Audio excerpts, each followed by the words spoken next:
everyone. Today we will be starting with the module 4. In the module 4, again, they get divided into 3 units. Unit 1, digital voltmeter. Unit 2, regarding the digital instruments for different measurements. Unit 3 will be working on the bridges, different type of bridges, AC and DC bridges. So we'll discuss in the parts. Now, coming to the introduction of the digital voltmeter. What is this digital voltmeter? In short, we'll be calling it as dBm. Usually, we call it as the voltmeter is to measure a voltage. Sorry. Okay. When you want to hear the word digital means here we are trying to convert the analog voltage signal into the digital or the numeric. Usually, what we see in our the normal voltmeter in the labs, or we call it as a multimeters in the labs. Usually, we have a digital outputs or digital readouts.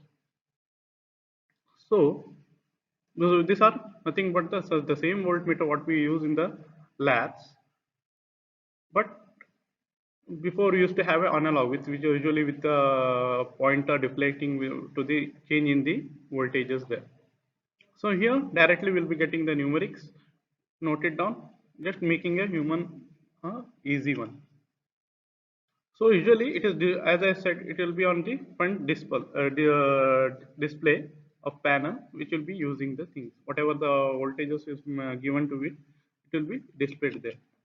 So what is the change in the voltages in the whatever the measuring devices or the measuring outputs what we of the some devices? It is directly it is giving responding into the in the digital outputs. So as I said, so rather than that pointer deflection on the digital displays, it's better. You can see it at one glance, note it down, done. So it can here we can be using DVM. You can use any AC, DC voltages, anything, but we should use the proper transducers and the signal conditioning. In a signal condition, usually for the some of the what is it, some of the quantities like a pressure, temperature, and stress, etc. What will happen? It's like some noises will be added, unwanted signals. The noise is nothing but an unwanted signal. But other than to the what we expecting some output of some quantities, other than it will be added to it. So why this DVM? Okay, usually reduces the human readings, like some interpretation of errors and parallax errors. You understand the concept of this errors in the previous unit. There is a model 3, unit 3 errors there. So we can avoid the parallax errors. So what we can avoid much of the errors there. Usually there are different type of DBMs, number of digits, the accuracy, speeds, or the size, and the requirements and the cost. So the more the specific, the more will be the categories there. When you go for number of digits, we can specify it to we want after the points we want 2 to 3 digits or some kind of accurate devices. And some of the speed of the readings when you go for industry sites, and the size also, and the power requirements. So you should have handled some of the high voltages, the measuring devices there, and some cost. So more the cost, more will be the efficient. Before getting into the DBM, we need to do some of the characteristic. What it is actually, how it will be performing there. So we call this one into the performance characteristics. The first point is with respect to the input ranges. It will vary from 1 volt to the 1000 volts, depending of what the range selection of some devices there. So it can vary from 1 volt to the 1000 volt, depending on the overload conditions. Some of the devices might be having the resistance. Some devices may not be preferred to the high voltages and all. So it should be specified. But depending on the instrument, we can measure up to 1 volt to the 100 volt. We can design in such a devices. So accuracy. So it is very high. It is plus or minus 0.005% of the reading. So very the error or the some accuracy, we say accuracy is very high. Next, the resolution is 1 ppm. 1 ppm is nothing but parts per million. So what is this? Even you can read up to 1 micro. So 1 into the 10 to the power of minus 6. So if you give in the term of decimal 0.000001. So that much reading it can give. That's what we call it as a resolution, and what we had discussed about this accuracy and resolution part in the error. Input impedance is around 10 milliohms, sorry, 10 mega ohms it is. So what will happen, it will help us in the raising the loading effect, some variations or some the high voltages affecting the input. So input impedance is high, we can get a stable voltages there. So this loading effect again will be discussed in the later part. At present, it is a safety for the devices also, and what is the variation can be stabilized. That's what we require. Next one is the output is in the BCD form, and for other forms it might be like using a digital processing models can be included, some devices which can be readings can be taken and be using it for any other form. You know what do you mean by BCD? It's nothing but a binary coded decimals. Okay, now we'll discuss about the RAM technique. As the name suggested, it is a ramp. A ramp is nothing but what? A stage type. So it will be giving it moving in one type of a stage. The basic principle here is nothing but the time taken by the linear ramp, from the input level to the ground level, or what is the vice versa, we say ground level to the input level. What we are doing here, we are using a interval or a counter which will be displaying in the numeric form with the help of a digital display. So what is this value is proportional to the input, the time taken from the rise from the ground level to the input level, or the input level to the ground level. We can see the above circuit and we'll explain. We'll go one by one step there. So now we'll look at the block diagram.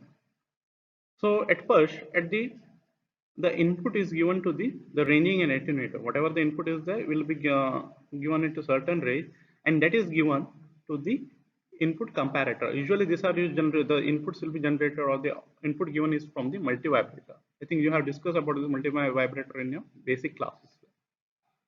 So what is done here, in the input comparator, this one input from the whatever the generated from the multivibrator is taken as the input, that is compared with the ramp generator here. So whatever the ramp generator, or whatever the voltage given is compared and by the input voltage with the ramp generator and given to the input comparator. When both the levels are 1, or when both the levels are same, it will start to give in as a 1, and it is the enabled, we say. When we say it as a 1 output of the input comparator, we say it as the enabled. So what we will do, it the enabled, so 1 output is given to the gate. So this will enable the oscillator. Oscillator is nothing but again it start to create some certain frequency that is given to the gate, and that is fed to the counter. So here the start pulse is generated. So this process is carried on until the variation is observed. So after, how this variation occurs now? When the ramp generator, once it start to generate, it is again start to decrease. We can observe it in the waveform. So just I am explaining regarding the using block diagram there. Again I'll explain it in the waveform there. So what will happen? When it is both are input are same, the start pulse is given, and again when the ramp start to decrease, that is compared with the input voltage given there continuously, and it start to check. Once the ramp generator voltage is reached to the ground level, it will give as the pulse as 0. So that time the stop pulse is generated. The stop pulse is nothing but 0. So that time no oscillator frequency is generated, and that time no gate is not gate is again disabled, and it is given to the counter. So counter is stopped counting the pulses, or that is the time interval. So start to stop. When it will start? At the pulse 1, when both the input voltages are same. When it is going to stop? When the ramp voltage is given to 0. So that time again the difference is generated. So input voltage will have be same and the ramp voltage is 0. So difference is there. So that time it is the pulse generated is 0 or the difference is there. So that time gate is disabled, oscillator don't give any pulses there. So that time the counter is not working. So that time it is disabled. So it is not working. So we got a time interval. So to explain you more easily, you can see here, as I explained, whatever the process again you can see in the graph. So here at some voltages, the ramp voltage is starting to generate. So what it is doing, it is starting to give the voltages. Some voltages might be about 5 volts or 6 volts. So that we call it as the first coincidence. You can see that line, the first coincidence line, we mentioned it as the voltage to be measured. So at that time it is start to coincide, then again the next coincidence point is nothing but the second coincidence, where it is going to the ramp voltage is going to have ground level, or we can say 0 volt. So that time you can see the it is a ramp type generated is voltage is generated. So this is the time interval. You can see there in the below reference there is given as a count time interval gate.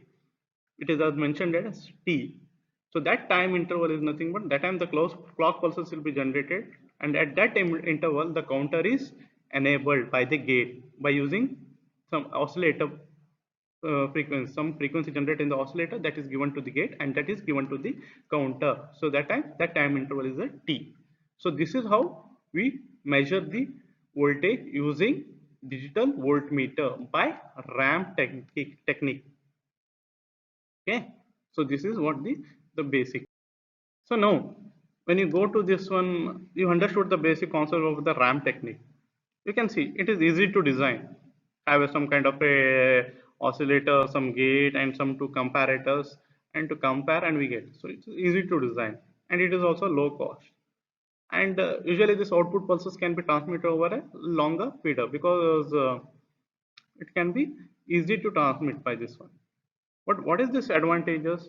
It doesn't give excellent characteristic to the linearity. It is not so much linear. Okay, it's not so much linear. So some kind of a non-linearity can be observed. Okay, and as I said, the errors will be the problem. How this error will be generated? Due to the noise, because we can here we are not using any kind of a the proper channels there. So here will be if super noise will be superimposed with the input signal.